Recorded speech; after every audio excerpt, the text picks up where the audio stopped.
Good morning everyone. আজ সকালে উঠে আমার শুরু হয়ে গেল প্রথমেই রান্নাঘরে ঢুকে সকালবেলা। একটু দেরি করে উঠেছি। আজ ওদেরকে একটু ঘুগনি আর লুচি করে দেবো। ঘুগনি রেসিপিটা ঝট করে তোমাদের কাছে শেয়ার করে দিই। তেলের ওপর জিরে আর শুকনো লঙ্কা ফোড়ন দিয়ে, আমার তো জানোই চটজলদি, শুকনো লঙ্কা ফোড়ন দিয়ে দিলাম আদা রসুন টমেটো পেস্ট।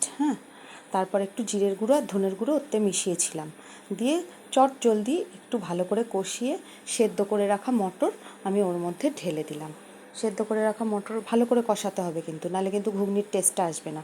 আর মটরটা আমি আগেই সেদ্ধ করে নিয়েছি, সকালেই উঠে সেদ্ধ করে নিয়েছি, দিয়ে ঢেলে দিলাম।